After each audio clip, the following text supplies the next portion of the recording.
Thank you everyone for joining us. We are joined here by our host, Dr. Pam Kryskow from the Psychedelic Association Board of Directors. She will be hosting and speaking with Dr. Jessica Rochester. I will let Pam introduce Dr. Jessica Rochester, but I will be telling you about our webinar today. Our webinar is about the internalization of ayahuasca and the current interest in entheogens and psychedelics for treatment and self-discovery brings challenges to professionals and participants alike. While licensed ritual use, research, and clinical efforts are moving forward, there seems to be little knowledge available for the community at large regarding the experiences and the potential awakening precipitated by non-ordinary states of consciousness. This presentation discusses the maps necessary for depth inner exploration, for these journeys require a broader cartography of the self in the unseen transpersonal realms. We will address how in non-ordinary states of consciousness, each person's experience is unique, why issues such as boundaries, identities, and ethics need specific attention, and how to wisely manage care of one's body, soul, and spirit during the process of self-discovery. So while they are speaking, feel free to put your questions in the chat, and I or Pam will read them out to Dr. Rochester. And if you have any technical issues, please message me in the background and I'll help you out as much as I can. Otherwise, I'm going to pass it over to Pam in just one moment. I am going to actually send a link so that you can purchase Dr. Rochester's book if you're so interested as well. So I will put that link in the chat right away, and over to you, Pam. Thank you, Cheryl. Thank you so much. As Cheryl mentioned, I am one of the founding board members of the Psychedelic Association of Canada. That has been here since 2019. And since then, we've brought to you 31. This will be our 32nd webinar. And we love highlighting things that are going on in Canada. Wonderful folks in Canada. Canada is certainly leading the way internationally on many, many fronts. And we do all this with really 1.5 paid staff members. The rest of this is all volunteership. And so we highly encourage you to get your membership so that we can keep putting on these webinars and really bringing the bar up on education and offerings here in Canada and what is going on in the psychedelic community in Canada. And with that, we'll get going. If you have questions, please put them in the Q&A box. We will happily get to them after Dr. Rochester's presentation. And with that, I'd like to introduce Reverend Dr. Jessica Rochester is the Madrina of Sao de Montreal, the Santo Daime Ayahuasca Church she founded in 1997. She's the author of Ayahuasca Awakening, A Guide to Self-Discovery, Self-Mastery, and Self-Care, Volume 1 and Volume 2. Dr. Rochester is an ordained interfaith minister with a doctorate in divinity, a transpersonal counselor and educator. She trained in the work of the psychiatrist Roberto Assagioli. I'm hoping I said that right. You can fix that if I didn't. And trained with Stanislav Grof. So with that, I will hand it over to you, Dr. Rochester. Thank you, Dr. Pam, and good evening, everybody. It's lovely to spend time with you tonight. We're going to cover quite a few topics this evening within the general topic. This is a dense and deep field where a lot of questions get misunderstood or a lot of issues dealing with these topics and this subject are not well understood.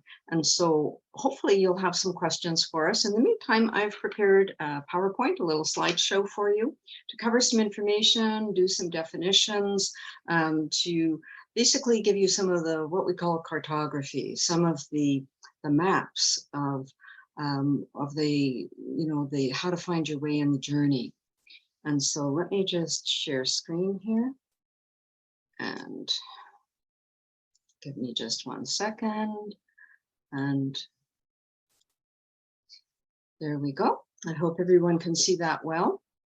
And so thank you everybody again. And I just want to first of all give some image credits, all the wonderful photographers and artists out there. And I've included some images that I hope that you're going to enjoy.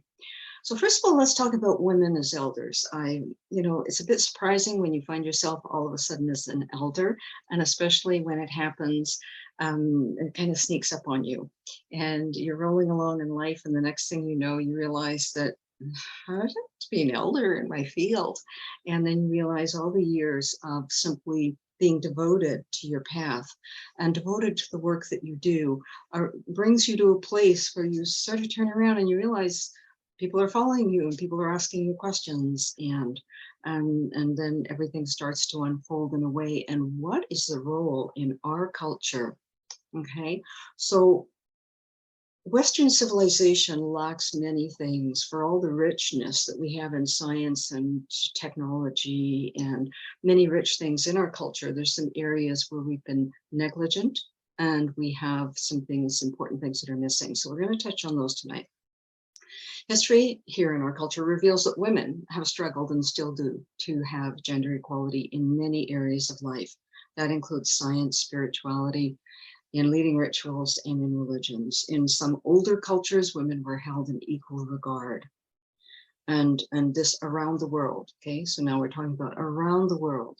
Women have had their place in their culture, in their tribes, in their clans.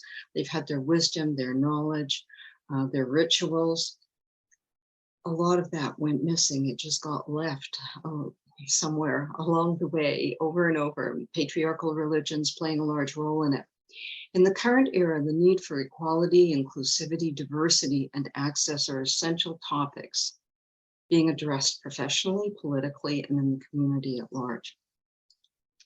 So let's talk about modern science and spirituality. Do they meet? That's the title of this topic, and it's something that's fascinated me for a very long time.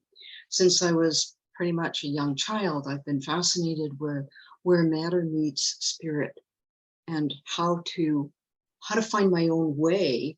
And then through all the years in trainings and studyings and listening to people, I had private practice for nearly 40 years, listening to people talk about their journeys, their challenges, their difficulties, their dark nights and difficult passages, their joys, their discoveries. Okay, it's as if science and spirituality meet somewhere, and where is that?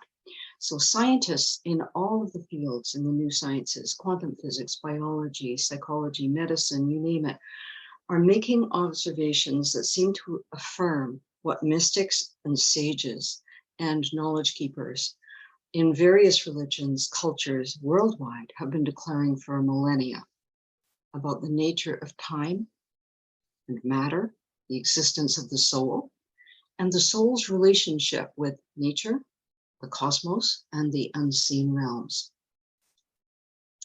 Now, at the same time, researchers in the field of anthropology and ethnobotany are exploring ancient wisdoms of Indigenous peoples. Some of you probably listening tonight are familiar with a few of what are called the ancient prophecies. First of all, there's an ancient Buddhist one of when the iron bird flies, then Buddhism will move west, well, the iron bird being the plane, and that's exactly what happened.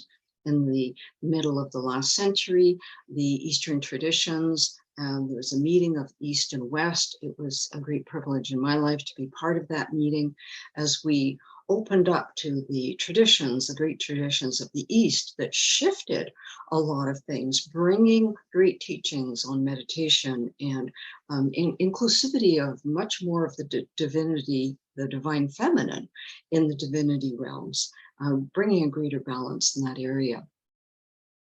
So exploring and ancient wisdoms of Indigenous peoples and modern science is aligning with great spiritual traditions about the nature of human consciousness.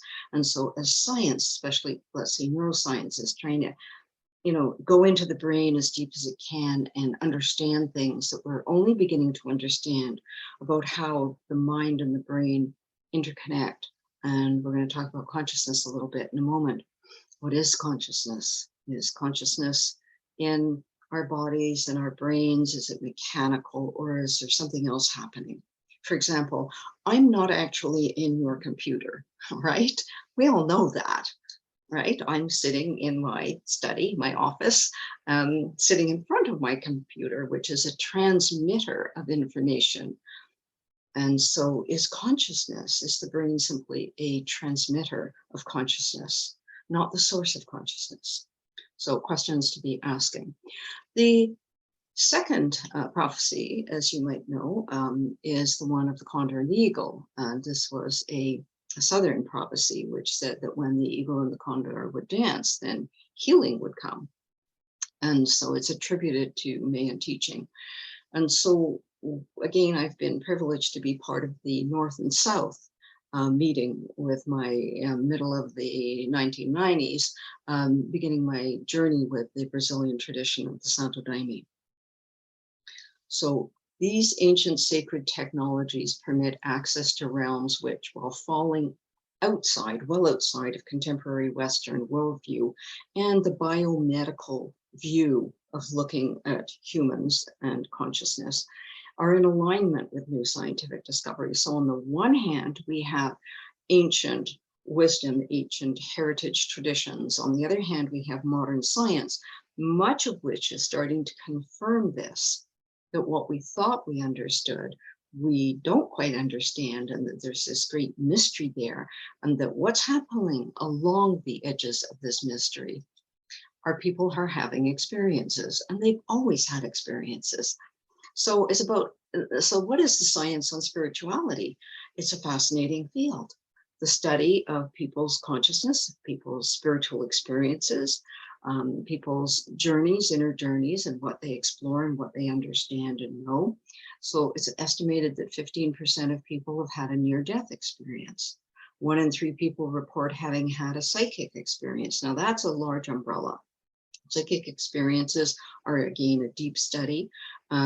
In the true science of it and the accurate recording and research of it, it is fascinating that we can understand that we all have these abilities, but how we experience the unseen realms can be quite individual. Some people are auditory, others visionary. Other people feel it and sense it through their body, and a knowingness, an inner knowingness. 38% of people report the presence of a spirit. Okay, not necessarily a person who's deceased. There's kind of a fascination in Western culture, and particularly in American culture, with a certain type of mediumship which speaks or which addresses only with speaking with the departed, with the deceased. And that's only one very small part of psychic experience and spirituality, and certainly of mediumship, as in the work that I do and is conducted. So we're going to look a little bit about what's the difference between entheogens and psychedelics. Entheogens are sacred plants and fungi. They were given this name in the late 70s by a few scientists and mythologists who took a couple of Greek words and stuck them together and came up with the word entheogen. We can know them as sacred plants, as and fungi, as often indigenous people will refer to them as medicine. And so this happens to be a picture of a ficcio, and in a sister church of ours in Brazil. On the right side, we have psychedelics. What are psychedelics? Psychedelics is a term for the purpose of this lecture, in which we are referring to substances that have an experience of altering consciousness, and these are laboratory made. They are made by pharmaceutical companies. They can be a pharmaceutical equivalent to an ingredient that might be found in sacred plants. So they've been able to chemically create it in a laboratory. And this is mainly what is being used here in research in Canada. So entheogens are plants used for spiritual purposes. They have a long history in human experience, millennia, thousands of years, its antiquity. Worldwide and cross-culturally, we can't only point to one place and say that entheogens are only used there. Now, obviously, geographical location is important for some plants. Others can be found, or some version of them, pretty much around the world. Traditionally, they've been community-based experiences used for initiation, for rituals and divination. They're considered also as medicine. They can be used for healing. They precipitate non-ordinary states of consciousness. And this is the challenge and the gift. So psychedelics are synthetic or chemically isolated psychoactive substances available since the 1950s, including classical psychedelics such as psilocybin, LSD, MDMA, ketamine, a more recent introduction into the field. Now, psychedelics are attracting significant public and commercial interest, and this is a challenge, both of which are outpacing research and clinical access requests. So hopefully you're going to have some questions around this and we can open up a conversation. They're currently used in research for licensed therapeutic practice and also recreationally. They precipitate non-ordinary states of consciousness. So what are these non-ordinary states that I'm talking about? So in many cultures, non-ordinary states of consciousness are an integral part of everyday life in rituals, rites of passages, and daily practice. The experience of non-ordinary states of consciousness are mental and theoretical in nature. They are achieved through many ancient heritage practices and techniques. Western civilization has not had a non-ordinary state of consciousness indigenous to our culture. When the Europeans came to what we know as North America or the Americas, what we did was we tried to erase the non-ordinary state of consciousness rituals and practices that were held within the indigenous traditions.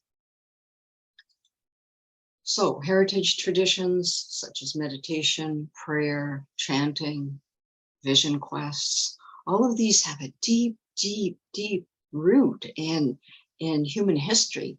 And if some of you have traveled, perhaps in areas of the world where this is part of a daily practice, that everywhere you go, that it's very common for people to pray. You can go in countries where you'll see little altars and little shrines just about everywhere, lit candles, flowers, little offerings, where people pray every day, they meditate every day. They are deeply committed to the spiritual life. Some countries are deeply rich in spirituality, such as Brazil, where I've been traveling these last few decades and bringing back the Santo Daime. Here's some other areas of non-ordinary states of consciousness that are just natural to the human race and our history. Trance singing, dancing, and initiations. You have here a photograph of an Umbanda Santo Daime work. That's the Santo Daime combined with a number of other, brought into the line of the Santo Daime a number of different paths and brought in some elements. It's an eclectic path, the Santo Daime is. And here you have an older tradition of the Yaqui deer dance. That's an initiation, and the other would be a ritual. We have silence, fasting, breathing techniques, all ways in which people have centered themselves into opening themselves up to connect with, now whatever words you're comfortable with, our inner wisdom, our higher self, the divine, our inner knowingness, all these different words that we can use to describe that which happens when we go inside.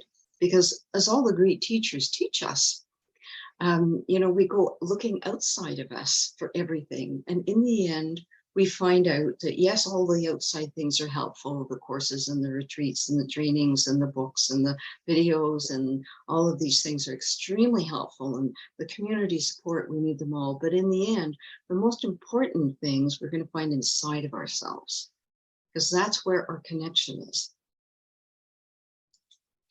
So non-ordinary states of consciousness are states outside of our everyday awareness and beyond our everyday perceptions. So it's not your drive your car it's not the state, hopefully, that you're driving your car in. And so hopefully now some of you may be very familiar with what I'm sharing with you this evening, and that's terrific. For some of you, it might be new information.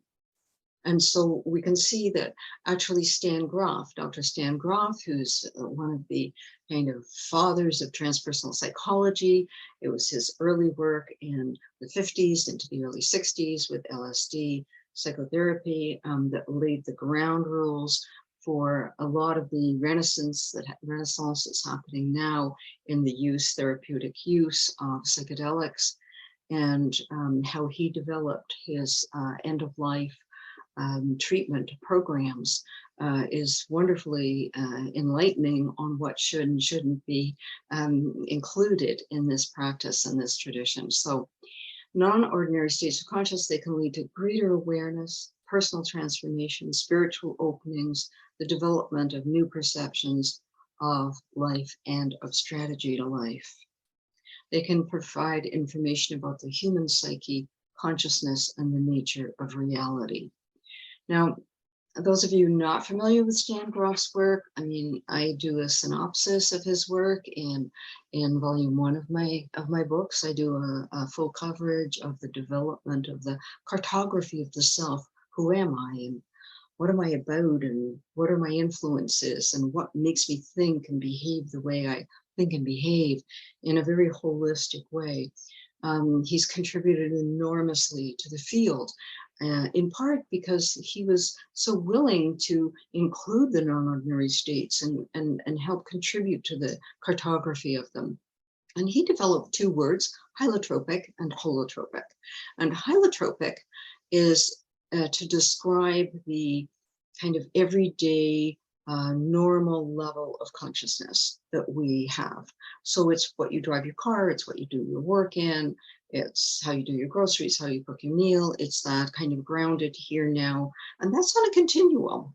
Okay, please don't think that there's holotropic and holotropic, or ordinary and non-ordinary. Okay, it's a continuum, and an awakened, aware continuum of consciousness. And holotropic is the word he used to describe the non-ordinary state of consciousness. Everything from light daydreaming, when you're kind of sitting on the beach and listening to the waves, and you put your book down and you find yourself just drifting, and all of a sudden you realize you're feeling a greater awareness. So it happens in nature. It can happen in almost any circumstance, that we can have sort of an expansion of awareness. And then we can have the more deeper on the continuum. It can go to a deeper and further expansion of consciousness until we are actively connected to the unseen realms. Okay, let's keep going. So what do these non-ordinary states create? They create opportunities. So can we all agree that we seek transcendent experiences? Most of us also seek deep inner exploration. Sometimes we don't want to. Human beings are great at something called denial. We're terrific at it.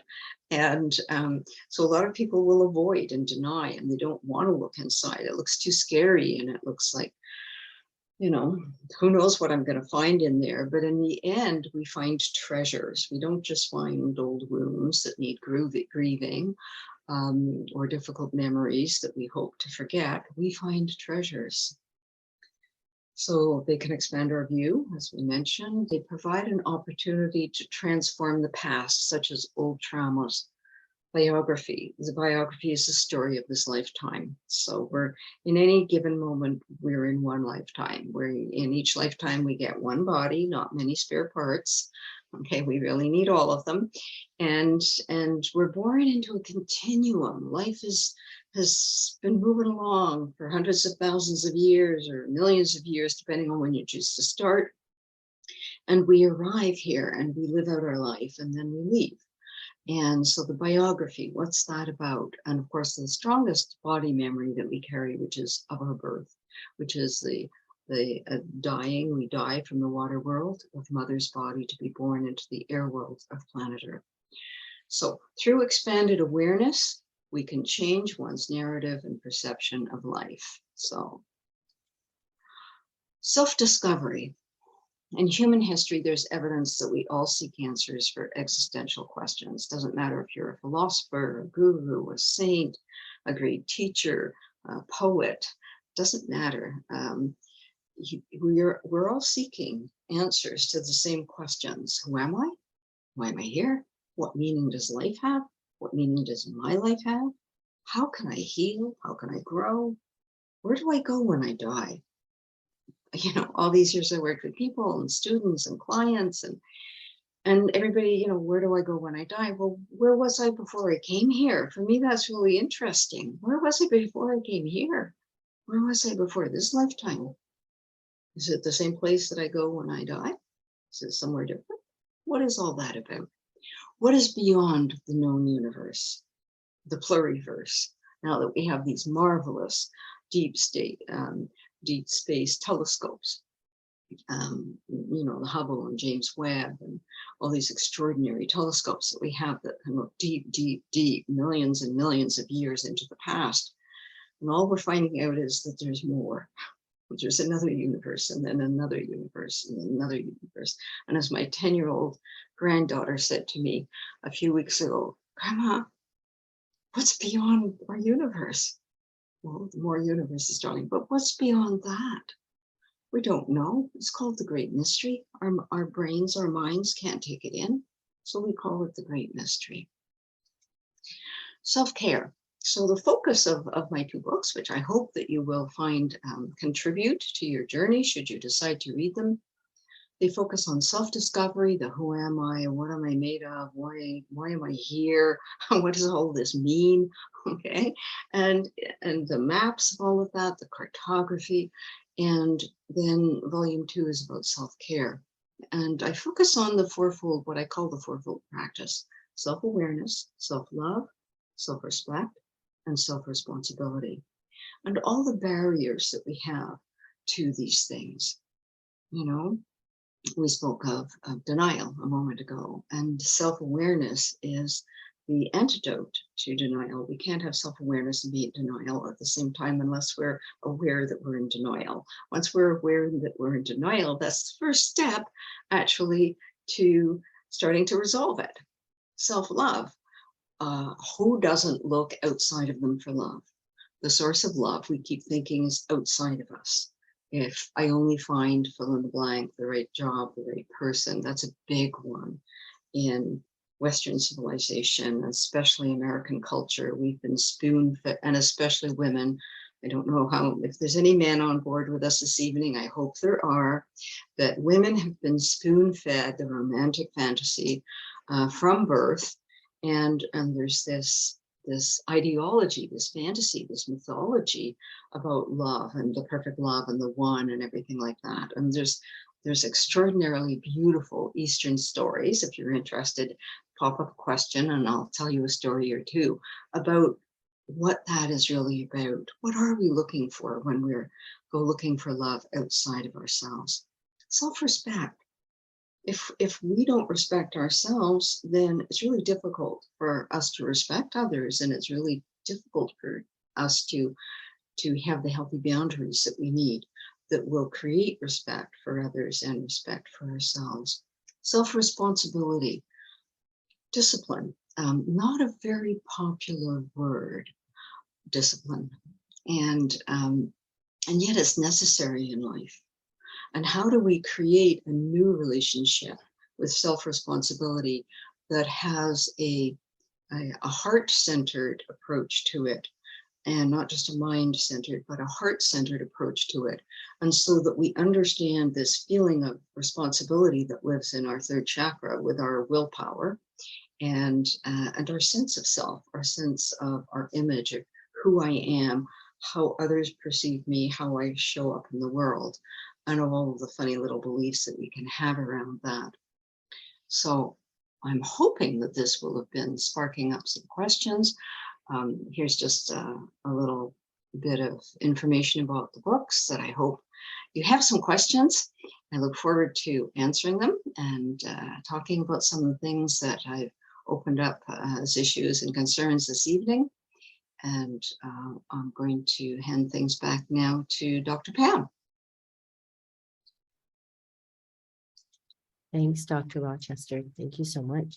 And that is what you've covered is like really just a tiny slice of what you've written in your 2 books, which are phenomenal. We're going to put in the chat here how people can access and buy your books.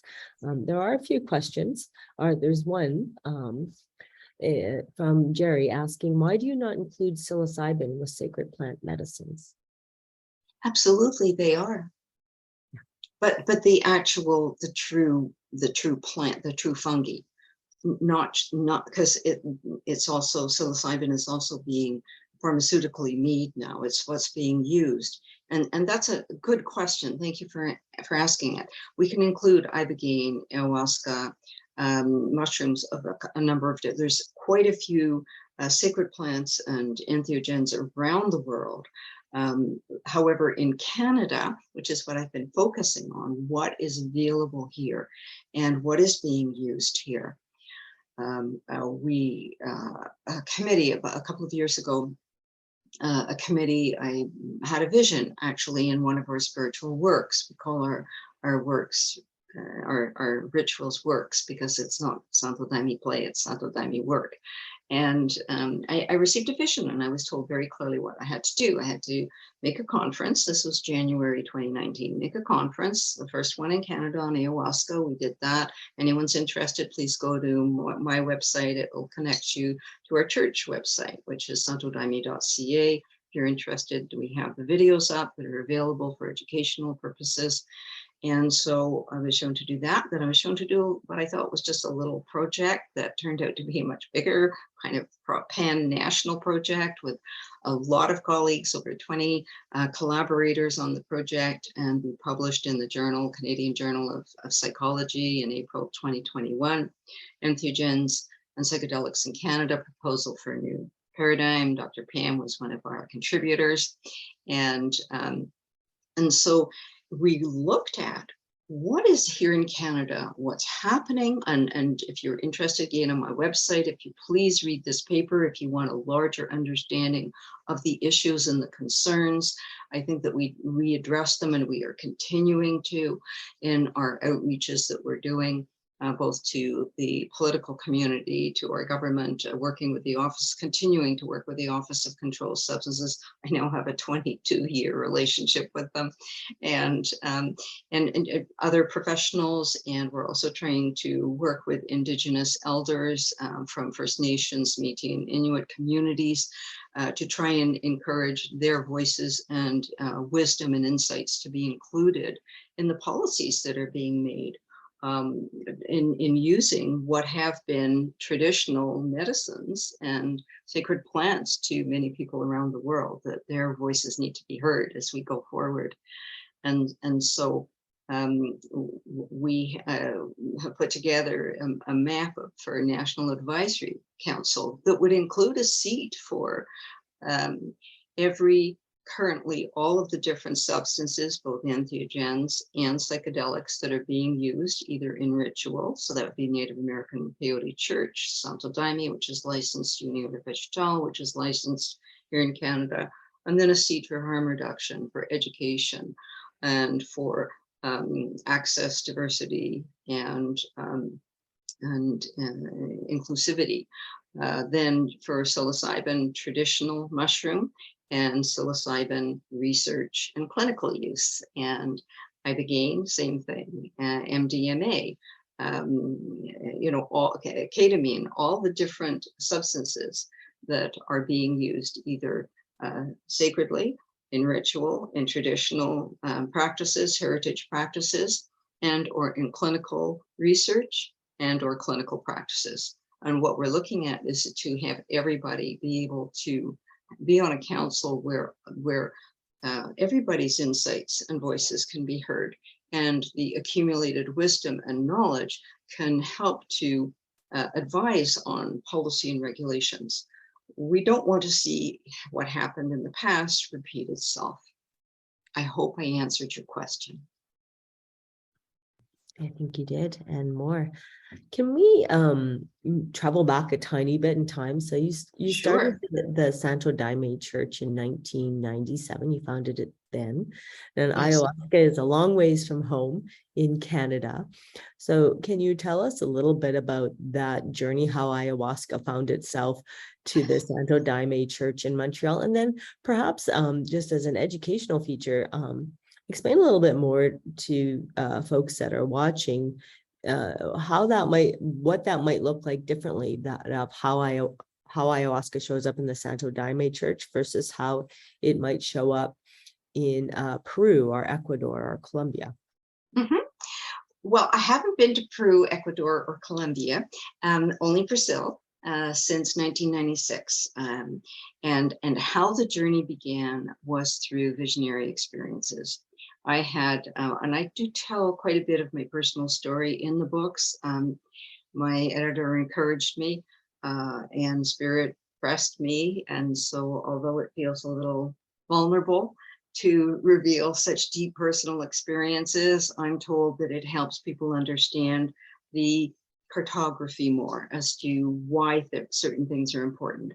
And so I had had a profound experience about in the late 1980s, and in which I was out of my body in the astral from a Friday night to a Sunday.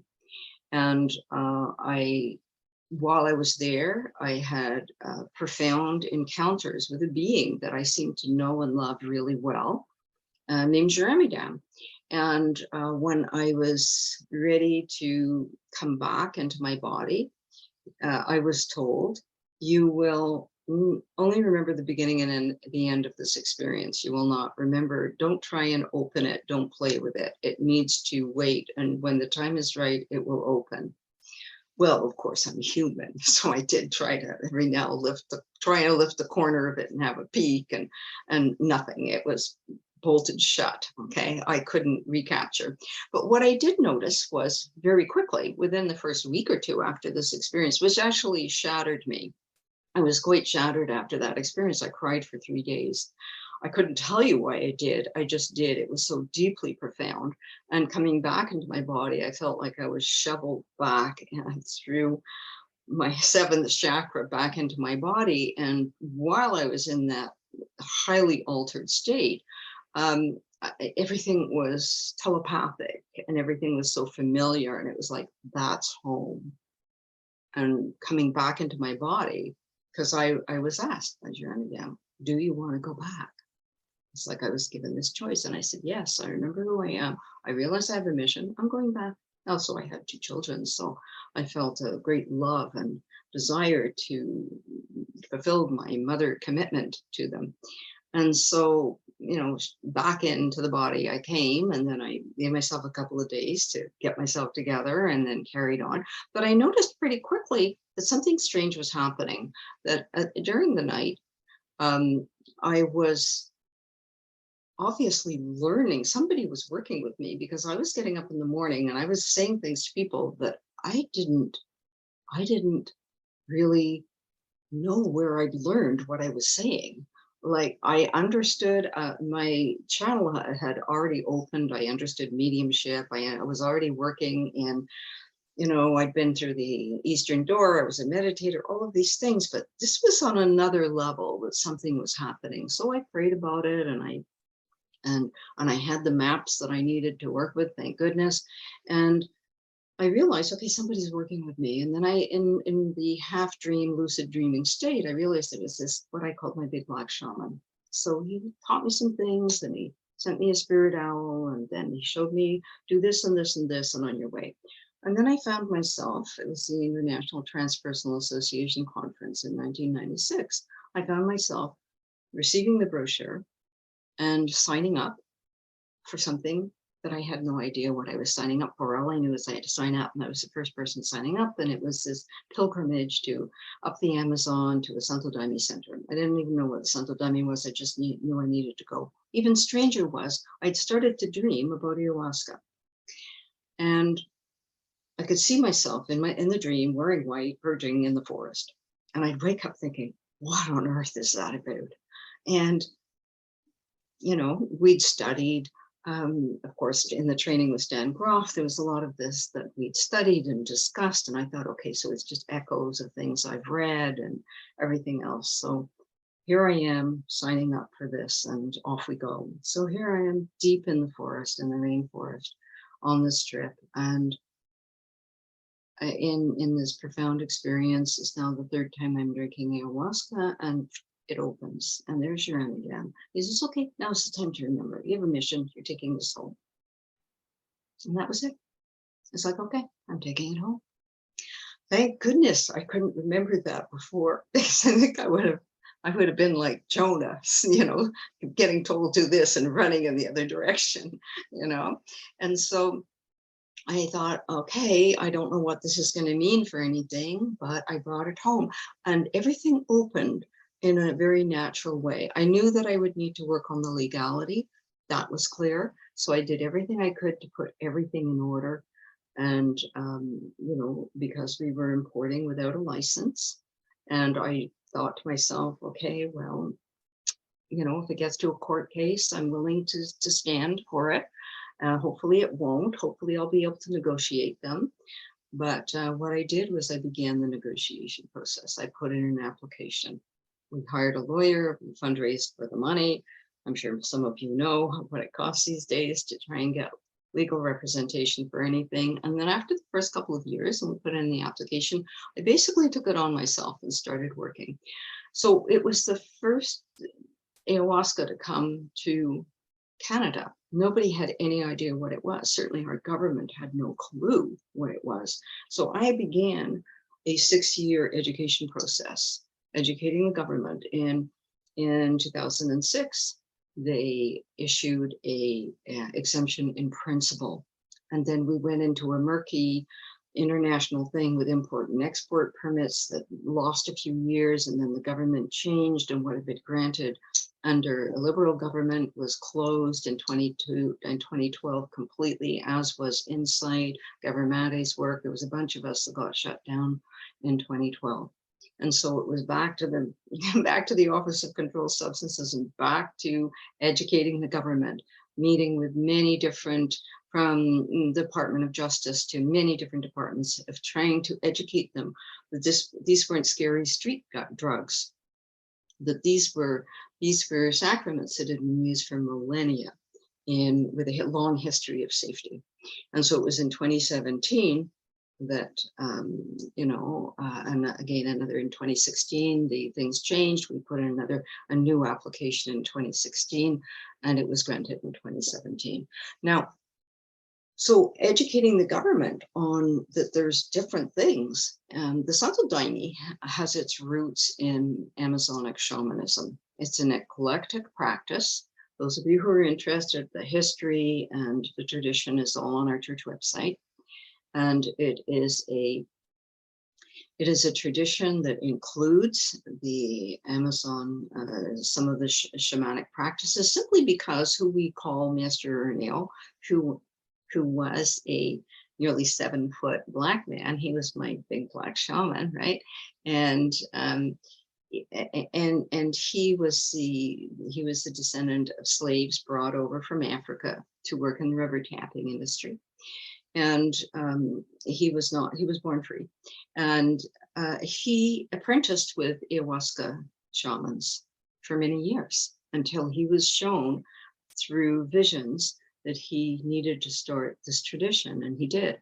And the Santo Daime is still very close to many of the tribal practices, very close to the Brazilian, the Yawanawa people, and the Ashkaninkas, and many different indigenous people who also use the ayahuasca. And so into the Santo Daime, very eclectic, came some folk Christianity, some Amazonic shamanism, some African animism. Okay, there's pieces of that. And then later on, some European spiritism, and then later on, a little bit of Umbanda. And so it's very eclectic. And so it's been and it remains an educational process here, and not just about our sacrament.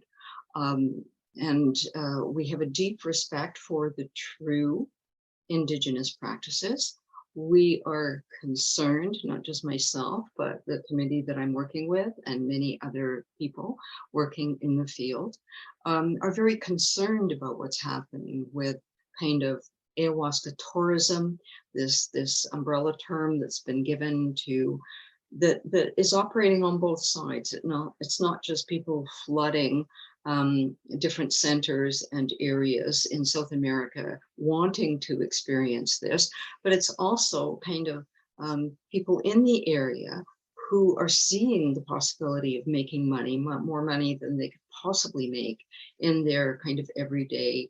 So there's that needs to be addressed, and hopefully on both sides it will get addressed. I mean, can be very dangerous. People have died. And so we have an advisory. We call it our advisory for external events. And this advises people that if you're going to do some self-exploration and you decide that you would like to participate in some kind of a retreat or ceremony that includes either sacred plants or psychedelics, it is on you to determine the legality, the safety, the efficacy of whatever you're taking, and the training or credentialing of the individual who will be serving you and who will be hopefully taking care of the ritual or the people responsible for the retreat or ceremony, and what their training is, and under what lineage they are working. So the same way if you broke your arm, you'd want to make sure it was a real medical doctor that was setting it or operating on it. Okay, if you're going to take some kind of a substance, then hopefully you are going to be taking that with somebody who either is in a lineage where they have the heritage traditional training, or they have been through a program that includes the kind of training that's essential for working in non-ordinary states. I have no idea if I answered your question, Dr. Pam. I think you did. I think you did very well. And building on that, so you worked very thoughtfully with Health Canada and importation and all of that, and brought them up the learning curve. And 1997, it's 2022. It's a very different world now. Psychedelics is opening up. Ayahuasca is a common word now. It wouldn't have been back then.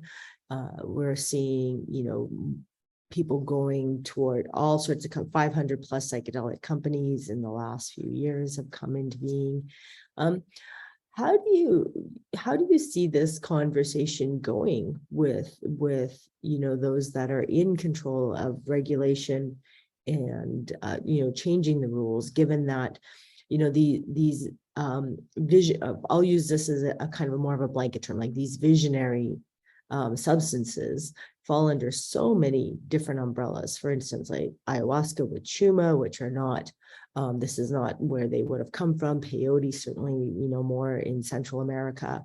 Psilocybin, available all over the world in different species all over the world, 261 different psilocybin containing mushrooms. And then you've got the molecules, you've got MDMA, you've got LSD, and many other novel molecules. How do you, if you were the boss of going forward with this, with the regulators, how would you navigate that? And also, of course, Indigenous ways of knowing, knowledge keepers of which of these visionary medicines would have been resident in Canada as well. And so honoring that lineage and that knowledge as well. So if you were the boss of it, how would you navigate this? Well, as we were speaking earlier, this National Advisory Council that just this morning, a few of us from the committee were speaking with a member of Parliament. We had it's the second member of Parliament that we're speaking with, and the Office of Controlled Substances has said to us, please do your outreach. There's an education process that has to happen because it's complicated. There's different things that it's touching on. And it's not just the federal level, it's the provincial and territorial level, because they have a say in healthcare. And so this is falling under healthcare. So it's not just the Office of Controlled Substances. It's actually a more complicated than we would like it to be. Of course, we'd like it to be really simple, but and from where we're sitting, it looks simple. Just put this council in, get everybody talking together, let them give you advice, you make the policy. But it's difficult for the policymakers because, and the people who work in regulations, because to fly it by the health minister and to fly it by the government, it has to have a very good record of safety and efficacy. That's the reality. Now, for what people don't quite understand is for our application, we went through the Charter of Rights and Freedoms, we went through the Religious Rights and Freedoms door. We could establish and prove that we have a tradition that is deeply rooted in long traditions. The Santo Daime itself is 100 years old. There's more than 50 years of research done with the Santo Daime and the União de Vegetal, tons of research, admittedly, most of it in Portuguese, so not what everybody's going to be reading, but more and more in other languages available. And the reality is that what we could obtain, because we are a legitimate practice, where we could say we have a tradition, it's a legitimate tradition, it's recognized, it's now a presence in 34 countries. We have a set of beliefs, we have a set of principles, we have rituals, uniforms, everything is all in order. I mean, I gave Health Canada everything from prayer books to etc. Now, a lot of that wasn't codified. Well, one of the first things I was doing those first couple of years was I was codifying things, because one of the first things that the government asked me is, what do you believe? Who are you? And like, what do you believe? Now, it was an oral tradition, the way many of these traditions are. They're apprenticeship traditions. If you were to go down to Colombia or Peru and apprentice in ayahuasca, ayahuasquera, it's about a 14-year apprentice. And that's what people don't understand. It's not you get to do 1 month retreat in Colombia, come back and you're a shaman. I was 14 years. People don't believe me when I say this. 1996 to 2010, before our church went independent. For 14 years, I was in the apprenticeship, with the training and the guidance of the elders in the community, until 2010, when we bowed and thanked and became independent. And so people don't understand that these traditions, they're not little overnight things. There's a long, deep training involved. And the education process with, you asked me, what would I do? Well, I'd put the National Advisory Council right in, I'd get everybody in on their seats, and I'd begin the dialogue, because one person can't be deciding these things. It requires everybody's voice to be heard. From harm reduction to the pharmaceutical industry, yes, their voices need to be heard, because they are making the substances. So they have to have a say in things too, and they have to be held accountable. The for-profits, all of these for-profits that are popping up, and a seat for access and diversity and inclusivity. One of the major concerns is the biomedical model doesn't only leave out spirituality and ancestral traditions and ancestral wisdom and indigenous voices, doesn't only just leave all of those out, okay? It leaves out apprenticeship, it leaves out spirituality, spiritual care, cultural things. But what it also does is, currently, the way things are being set up, the whole model is catering to a very narrow part of the population, those who can afford it, which ends up being middle class, kind of European descendants. I don't know how else to describe it. I'm using Dr. Monica Williams' term right now, another of our committee members. And part of our committee's concerns is that these substances will be not available to the most vulnerable and those who are most in need. And so it's this is another reason why we're doing this outreach to the First Nations, Métis and Inuit, the Indigenous communities, and the members of Parliament who are Indigenous, and in the way of hoping to broaden the conversation, to have a greater inclusivity in how does all of this go forward. It's so much more complex than people realize when you first start looking at it. There's also a foundation here that is very, of course, colonial, right? Like Yes. it's like the Santo Daime Church doesn't require you to have a biomedical diagnosis to No. be a church member, right? And the way that we are being in some ways asked to approach government and Health Canada is to basically say, if you are unwell, how can you access these medicines, as opposed to having a seat at the table of the National Advisory Committee of Wellness? What about transitional times, from childhood to adolescence to adulthood, and rites of passages that, Yes. we no longer really honor as we have left our lineages, especially most of us that have settled in Canada. We have lost our lineage. I certainly have lost in my family line. And so is that a possibility as well? Is that that at that seat at the table, as we have these conversations with government and Health Canada, and we help bring them up the learning curve, that we're saying, there's also a wellness component, a cultural component, an artistry component, an excellence component. You don't necessarily have to be dealing with depression or PTSD or an eating disorder to have access to a medicine or. We've explained all of this. Myself working with them all these years is that, yes, there's people who seek out, there's different reasons why seek. Some people are seeking to heal. Some people are seeking because they feel called. Now, we do have in our regulations, the regulations under Section 56, in the tradition of the Santo Daime, even in Brazil, it's very clear. Now, in Brazil, they understood that it's a kind of a family thing. You're allowed to give small amounts to children. It's part of the baptism, for example, of children in the rituals. Children as they feel called. It's never, we don't solicit. It's not imposed. It's not expected. Parents don't expect their children to follow. If the children want to and they start asking, okay, then it's explained to them what the path is, and then they can start very, very slowly in certain works with very small amounts starting to participate. So when we were receiving our exemption, they were saying 18 and up, drink, drive, vote, participate in your rituals. And it's like, that's not going to work.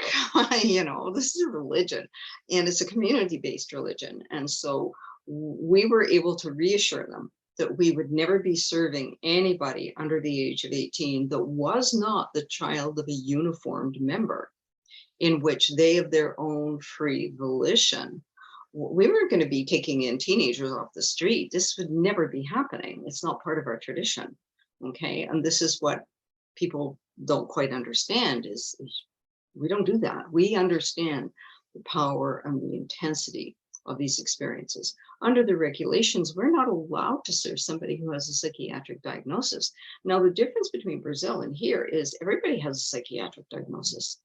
I mean, if you look at you're a doctor, if you look at the DSM-4, what are we up to? Are we up to the 5 yet? I always forget. We're up to the 5, the DSM-5. Okay, you'll see that almost everything has a diagnosis now. Even ordinary, normal human behavior has some kind of a title on it. And so, we're really clear of what we are able to work with and what we're not able to work with. There are medication contraindications, certainly with our sacrament. There's medication contraindications. There's medical condition contraindications, the same way there would be for scuba diving. Okay, so I mean, there's just a reality, and that's where other substances can play in a very important role. This is why there's, I think, this great variety of things that are available to be in service and for people to create relationships with them. There's another distinction between entheogens and psychedelics, and that's something that some people understand and others don't, which is the sacred plants actually open to spiritual dimensions, and they actually have teachers, they're called plant teachers, that work in the line with those plants, and they do. And I know that may sound really cuckoo to some people, and but it's just a reality. And it's the same way as somebody who's never been down in the ocean and never seen the ocean and grew up in the middle of the desert, the Gobi Desert or something, never seen water like this, and we're trying to explain to them in the ocean there's all these creatures, the ocean is huge, and they're going to say, no, I don't think that really exists. So when we try to explain these things, which is why we don't talk much. We don't talk about these things, but we kind of have no choice because there's so much demand for information. There's a demand for education, and people want to know, and people are also experimenting, and then they're not understanding what they're experiencing. So again, that's what I hope my books will do for people, is they will give them the maps and give them some tools to work with and how to navigate self-discovery. And these books aren't a replacement for anything. People who need a therapeutic process or a support group, then, please carry on with that. Well, and I'll just put another pitch out for your volume 1 and volume 2. They're phenomenal. I am absolutely really have enjoyed as much as I haven't read every bit of it. I've definitely jumped around to some of the things that have caught my eye. One thing I want to loop back to, and something you already touched upon, is you said two things. One, you talked about the lineage of apprenticeship and mentorship in these medicines, 15 years. You also tapped on something of people that go down and have an experience and then come back and call themselves a shaman. And of course, that's a challenge. So right now in Canada, people can take, what would be considered very short courses on whether working with MDMA or working with psilocybin, and then kind of be a therapist. And it's really in the scheme of working with these types of, again, visionary medicines, or even visionary processes like a sweat lodge or the Sundance, that you wouldn't do an 8-week course and then go and do that. So would you kind of have that, play around with that a little bit about like how short really our training is to be dealing with these deep Yes. and should it be that short? Like, should somebody have a very short program and then be a psilocybin therapist, or a 9-month program and then be an MDMA therapist? Like, should we be a little more thoughtful on developing more mentorship, apprenticeship, and lineages? Well, such a good question. Thank you, Dr. Pam. Again, would you like a medical doctor setting your arm, or somebody who took a quickie little weekend course here and there, now and again, a few health courses? I watched this on YouTube. I'm sure I can do it, And so part of the problem is that our culture wants a quick fix. We don't have here, I spoke about, discipline. It's something that we kind of lack as a culture. We have an inability to delay gratification. I want it, I see it, I order it online, it's delivered the next day. Okay. We have that need for, I post something, I have 100 likes. We have this thing that is just going faster and quicker, and where is it taking us to? And so many, I'm going to use something, a little off topic, but you'll understand why I'm going to. What about music?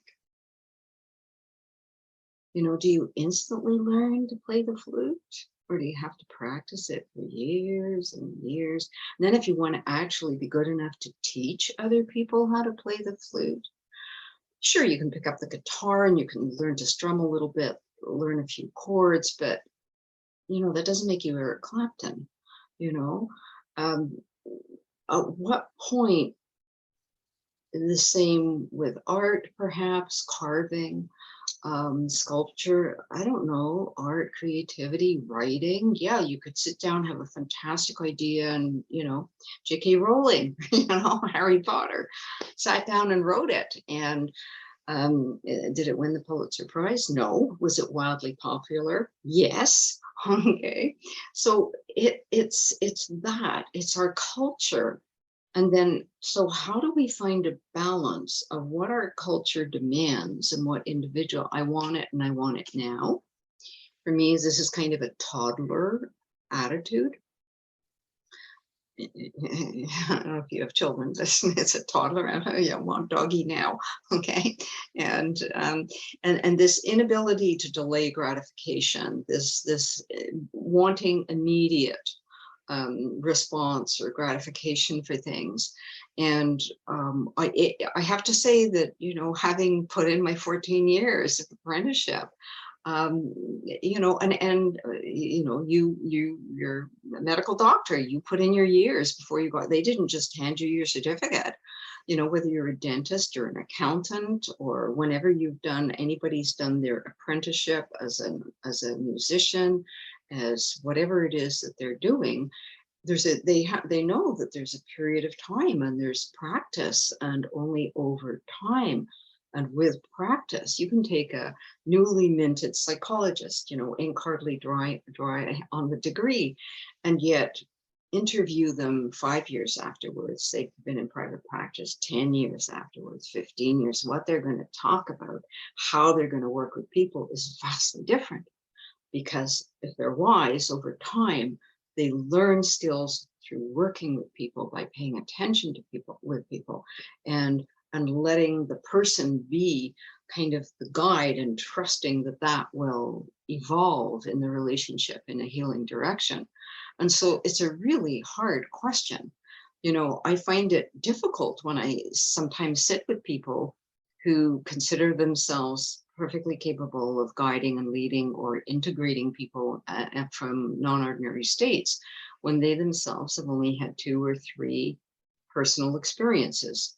And maybe they don't even have the maps, they haven't even read Stancroft's work or Assagioli's or my books or anything. And this is why I wrote those books, is not just for the lay public, but for hopefully the academics, is here's some information. Use it, work with it, and help people by showing them these are the things you're going to learn. It's like losing weight. You don't lose it over. You want to lose 10 pounds, you're not going to lose it that first week. And then are you going to follow a healthy diet for the rest of your life? Exercise program. Went to the gym 3 times. That's it. I'm good for the rest of my life. No, that's laughable. Okay. And yet, people somehow want to take a substance thinking, and this is our culture that's done this, because you will not get this impression, you will not get these words from anybody who works as a wisdom keeper or in a traditional or heritage practice. Okay, that they think if I just take this substance a few times that it's going to heal my whole life. No, it may give you profound experiences, give you awareness on what changes to make. It may give you some personal insights. It may give you the opportunity to grieve, blocked grief, which is the major source of depression, right? Is blocked and unresolved grief. And at the same time, you'll now have personal work. That's the beginning of the journey. It's not the end of the journey. It's the beginning of the journey. So I hope this makes sense. Oh, enormously. And that is one of the things that some of my wise mentors, I had the fortune of having mentors that were really in their 80s and 90s, and the humility and the humbleness of their beginner's mind of knowing so much, but yet them saying they know so little. And that wisdom to see the complexity of things is not this dose, that dose, this checkbox of it, but this deep knowing of really how to be in relation as they work with people. And certainly elders in this field, like yourself and others that have been working in this field for 20 years and beyond, they have that very deep respect for it not being so black and white.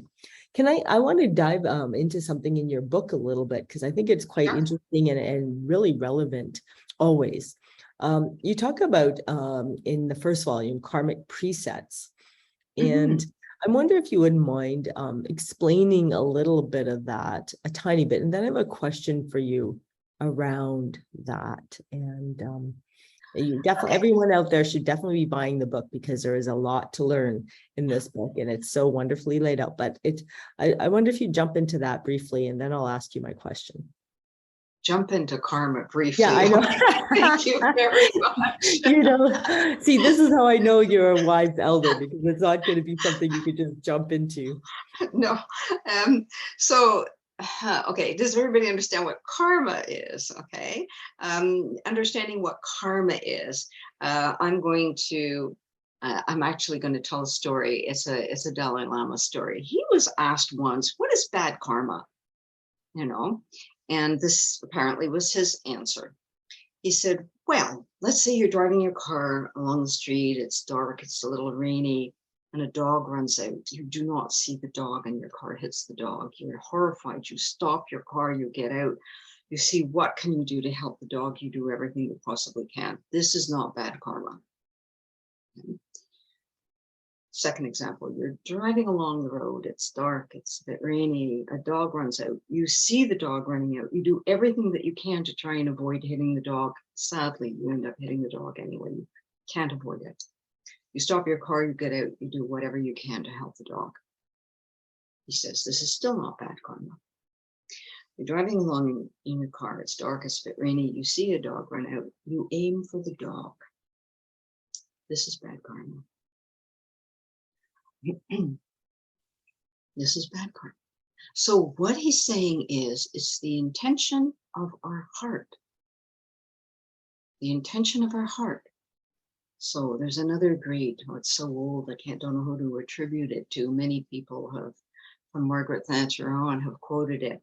But it's be careful what you think, because your thoughts can become your words. Your words can become your actions. And then that becomes your life. Okay? And so we see that what is karma? There is not a simple answer to this, because it's something that we're in moment by moment by moment, something that we're co-creating with the life that we're in. There's this kind of American philosophy of we're creating our life. Really? Okay. The people on the other side with no food and water and housing, they're all creating that? Really? Okay, have another think on that one. I'm not big on New Age philosophies like that. That's a whole other conversation for another day. So I think that we're a co-creator in this vast stream of life, in which everybody is co-creating along with us, and that we can only work with the opportunities that arrive. Another quote, a Jack Kornfield, enlightenment. And again, I want to tip my hat to him. He's one of my teachers in this lifetime that I bow to and thank. Enlightenment is a moment by moment activity. It is not a place of arrival. So if we look at karma, karma is something that moment by moment by moment that we are working with. Same with awareness and enlightenment and consciousness. Okay. Now, karmic patterns. Okay. First of all, to accept that, one needs to accept reincarnation. Whatever people want to believe, all fine with me. My personal experience is that I do believe in reincarnation, and I believe that we can access what people will call past lives. Some people will feel that they actually feel like they have lived that life. Other people will feel like they're observing something, that maybe they've just opened a door into the collective unconscious. So each person has their own unique and individual experience, and no cartography should be imposed on anybody. Okay, let's make that very clear. And so karmic patterns, okay, karmic patterns are things that we can repeat over and over again, lifetime after lifetime, and in which we seem to make the same decisions. And when we grasp that we're doing that, then we have the opportunity to change that in this lifetime. We can change those patterns, okay, whatever those patterns are. They can be ancestral, which is fascinating. Over and over again in my work in non-ordinary states, through meditation, working with people through deep guided imagery, working with Stan Groff's work of the holotropic breath work, and then the last 25 years working with ayahuasca, it seems clear to me that people have a category of things they access, and they access these things. It's just really, really common. So giving people permission to, and the space to, and including it in the cartography. So you've asked me about, okay, so there's karma, there's karmic patterns. What's a karmic preset? You know, sometimes, well, when you used to buy a car, you turn on the radio and it was already preset to a certain station. When you buy your TV, it's preset to certain stations, okay? And so it's as if we've come into a life with this karmic preset. We may have karma to resolve, but the karma that we have to resolve is deeply connected to the mission in this life. And the mission in this life might include a karmic agreement.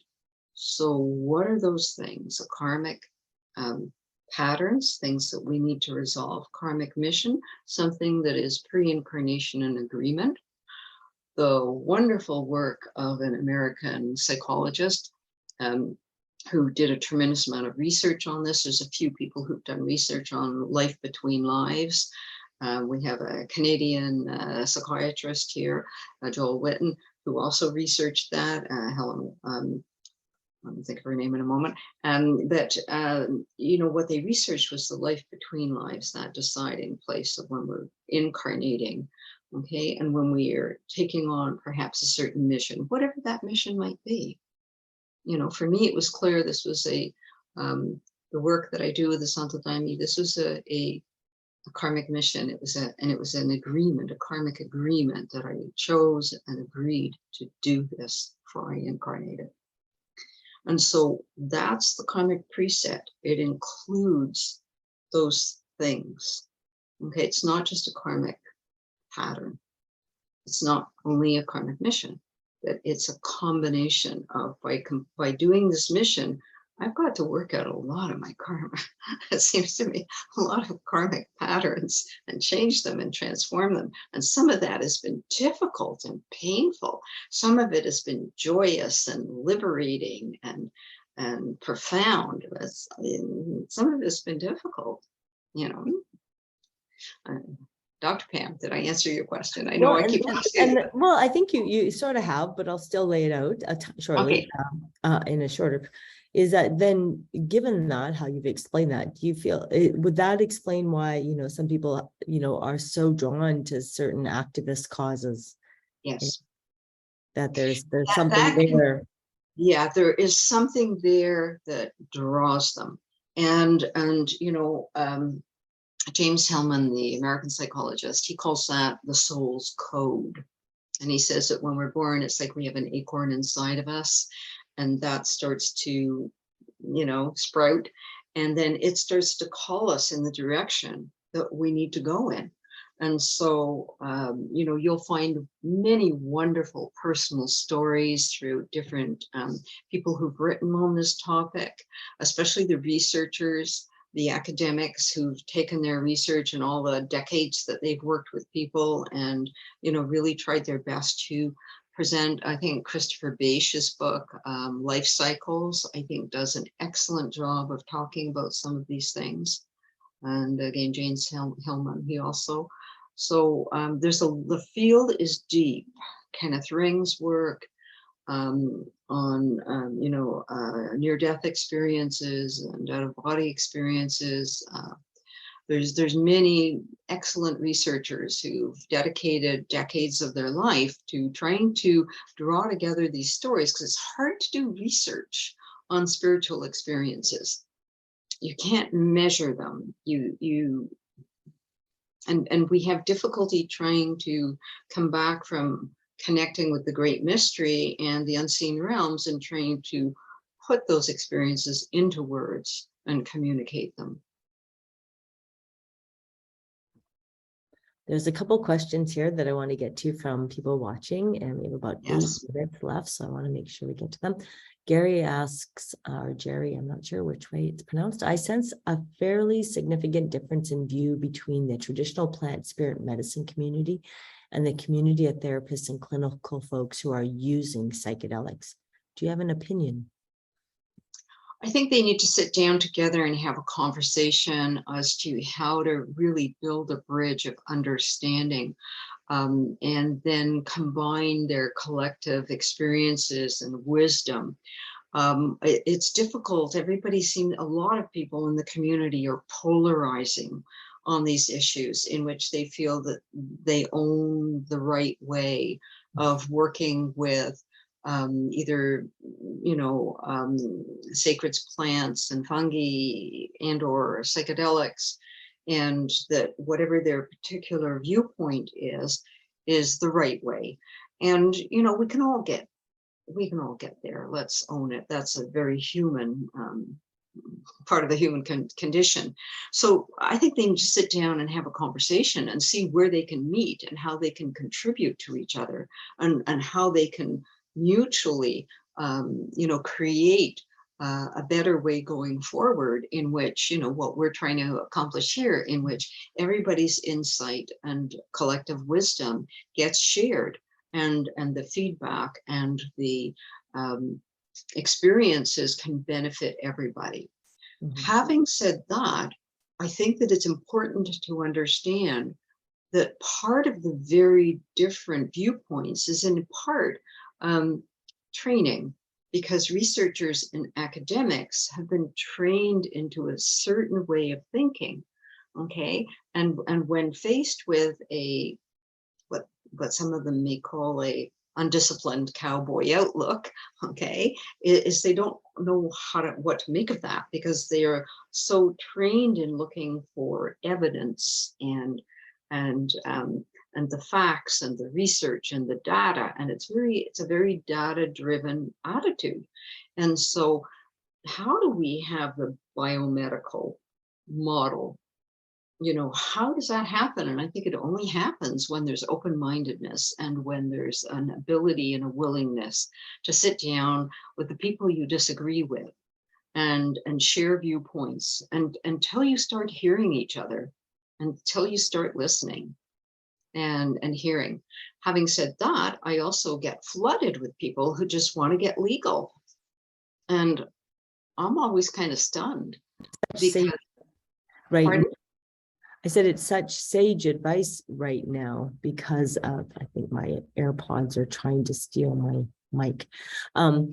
That, it's really time for building bridges and leaning in to have these conversations, as opposed to pointing fingers and saying, you're Yes. doing it wrong. How about going, why are you doing it that way? Help me Yes. understand. And it's in these times right now, more than ever, we need to come together and find solutions together, and not be, factioning and siloing ourselves when we're really. Yeah, this does not impress the people who are writing the policies.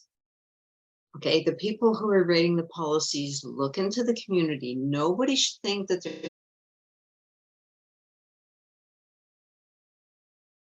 know a lot of what's happening. They see the commentaries, they hear, okay? And, there's the people who think psychedelics should be for everyone, anywhere, anytime, okay? And that's a viewpoint. And then there's people who think that it should be not used at all, lock and barrel, gotten rid of. Okay, that's a really big distance between those two viewpoints. How do we create common ground? How do we create common ground in which there is a forum in which everyone's voice can be heard? And then the people who truly want to work with these substances also have to be willing to to serve their time. You know, if people really feel called in working with substances, then I think they need to take a long, slow, deep breath and say, okay, what is it? There needs to be a little bit of humility here. Is what is it that I need to learn or bring in? Because there can be people who might have been recreationally using, recreationally using substances for 2 decades who say, hey, I know my way around with fill in the blank, whichever substance they're using. I can be the best sitter in the world. Okay, but would you be able to recognize the difference between spiritual emergency, and mental illness? Can you recognize that? Do you know what a narcissistic bubble is? Okay, do you know how to manage these things? I mean, I could write a whole other book in 25 plus years of people who call me up saying, what am I going to do? This happened. Why are you calling me? You served the person that. Why are you calling me?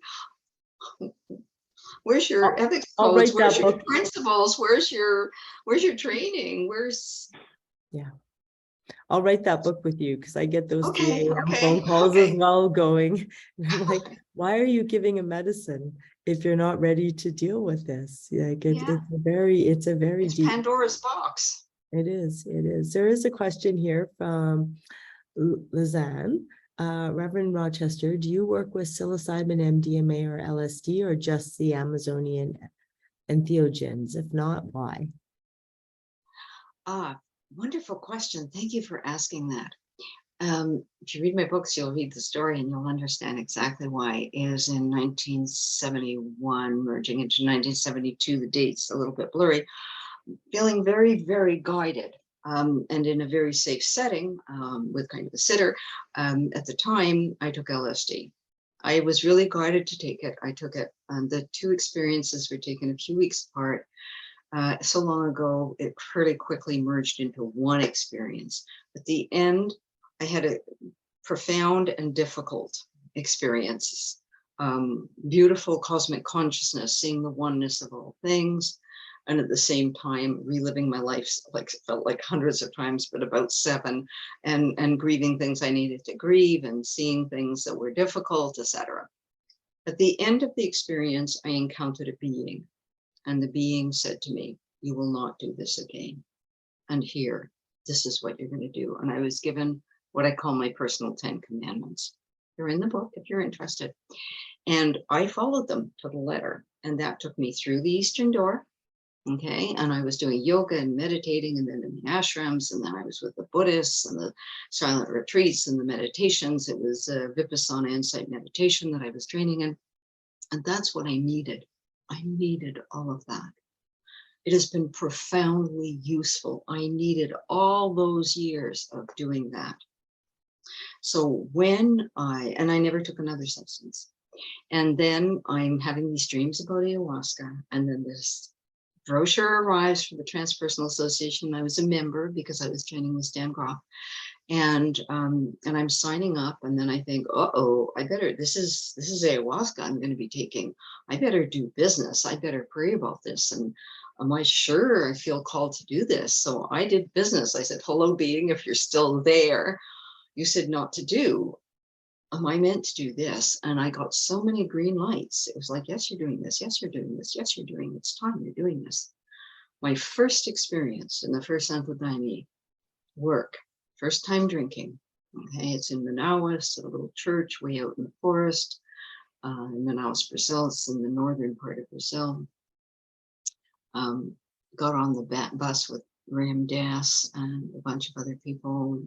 Anyway, there was a marvelous group of people who were attending the conference and speaking at the conference and everything. Anyway, go off to this work, and I'm sitting, and my dreams come true because I'm in the forest wearing white, purging. Okay, and there you go. Dreams from 10, 11 years before came true. And I'm encountering this being, this same being, who looks at me and says, "Okay," cleared what needed to be cleared, and then said to me, "Pay attention, you're in a training." And part of me went, "You have to be kidding me." And another part went, "Okay, I guess I am." So the only other things that I have participated in, which I was truly, again, and I write about the Campo tree frog medicine. It's a very funny story if you read my books. And it was being invited as madrina of Soda Montreal. I've been invited to Native American peyote works. And so I have attended those, feeling fully, completely. We've done exchange of ceremonies. Some of their elders and people have visited our church and taken our sacrament, and I had been invited to visit when they were doing rituals and participate with them. And so other than the Campo tree medicine and tree frog medicine in Brazil, and the person I was working with there who was doing it in ritual only was a many generations trained since he was small. His father, his grandfather, his great-grandfather had all been tree frog medicine practitioners. So a truly apprenticed, a deep understanding of how to work and how to be with people in the experience. And so that's it. I have absolutely, the work that I'm doing is supportive of, but I have absolutely no call to. I have the sacrament and the sacred plants that I work with. And I can't imagine ever being called to participate in anything else. But should I be, then I would again pray and look and make my decision. I'm certainly not against, but I must follow and trust what I've been shown. I am a daimista. These are my plants. These are the beings who work in that line that I work with in mediumship. I serve them. So I don't need to go looking anywhere for anything. I don't know who asked the question, but I hope I answered it. I think you did. So I want to say a profound thank you. This time has gone very quickly. Please take some time to pick up Dr. Rochester's book, Ayahuasca Awakening, a Guide to Self-Discovery, Self-Mastery, and Self-Care, Volume 1 and Volume 2. It's got wonderful stories woven into dips into theory, into examples, and it's just laid out wonderfully. And I really do think if people are thinking of working in this lineage at any point or anywhere in this area, this is definitely what you so a couple more books you want to add to your library and pick them up. I want to apologize. I also forgot. I generally not always like to acknowledge that I am working and playing on the unceded territory, the Kluhus First Nations, where I get to be today for this webinar. And this video, for anyone who who's watching and wants to let others know about it, will be posted in a couple weeks. And we greatly appreciate if you'll get a membership with the Psychedelic Association of Canada so that we can keep doing wonderful webinars like this and getting lots of content out there. So again, Dr. Rochester, thank you so much for sharing really just a thin wedge of so much more of your knowledge and your wisdom. And it's been a great pleasure. I wish everybody well. To quote a Celtic blessing, may the long time sun shine upon you all. Love surround you and the pure light within you guide your way on. Good night. Yeah. Good night, Dr. Pam. Good night, everybody. I'll sign off and yeah, often these end very quickly. We'll leave it with Cheryl, and the next webinar is on the 27th as we continue our Women in Psychedelics month. So thank you again. Enjoy your evening. Thank you and good night, everybody.